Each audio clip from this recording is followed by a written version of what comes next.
अस्सलाम वालेकुम। आज मैं आपको जनरल टिप्स में खुशामदीद कहती हूँ, जहाँ आपको मिलेंगे घरेलू टोटके जो आपको खूबसूरत ही नहीं सेहतमंद बनाने में भी मदद करेंगे। तो देर मत कीजिए, अभी हमारे चैनल को सब्सक्राइब कीजिए और रोज़ाना न्यू अपडेट्स हासिल कीजिए। शुक्रिया। इंशाल्लाह हमारी हर नई वीडियो आपके लिए बहुत मुफीद साबित होगी। आज मैं आपको बताऊंगी नाक की नक्सीर के बारे में। नाक की नक्सीर क्या होती है, इसकी अलामात, वजूहात और इलाज।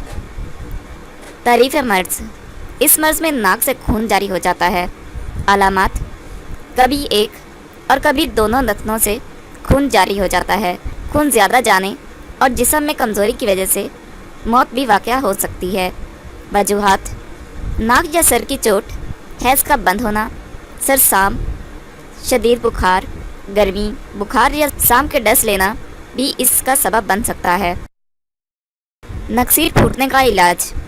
बरगे नीम सब्ज़ 250 ग्राम के भट्ठे में संगे जरा 60 ग्राम रखकर और कपड़ूती यानी कपड़े में लपेटकर और हवा से बचाकर 10 किलो उपोलों की आग दें।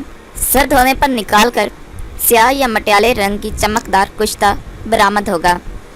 2 रत्ती से 4 रत्ती तक खून नक्सीर इसाले खूनी कसरत आयाम में मुफीद है।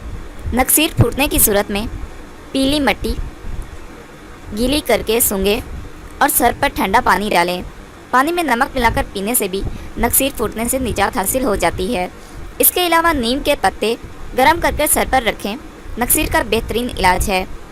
अगर नक्सीर फूट पड़े तो धनिए के ताज़ा पत्तों में काफूर मिलाकर पेशानी या तालू पर लगाएं, नक्सीर बंद हो जाएगी। हीरा घिसकर बारीक पीसकर थोड़े पानी में मिलाकर नाक में कतरे टपकाएं, नक्सीर बंद हो जाएगी। दूध में चीनी मिलाकर केले के साथ 10 दिन तक इस्तेमाल करते रहने से नक्सीर बंद हो जाती है।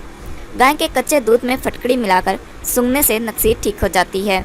सुबह निहारे मुँह नारियल का इस्तेमाल करने से नक्सीर आना बंद हो जाती है। 2-2 बूंदे नींबू का रस नाक में टपकाने से नक्सीर बंद हो जाती है। ठंडा पानी धार बांधकर सर पर डालने से नक्सीर आना बंद हो जाती है। अगर आपको ये वीडियो अच्छी लगे तो हमारे चैनल को लाइक और शेयर ज़रूर करें और बेल के आइकॉन पर ज़रूर क्लिक करें ताकि हमारी हर नई आने वाली वीडियो आपको फौरी मिल सके। और साथ ही साथ हमें अपनी कीमती आरा और फीडबैक ज़रूर दें ताकि हम अपनी आने वाली वीडियो को आपके लिए और बेहतर बना सकें। शुक्रिया।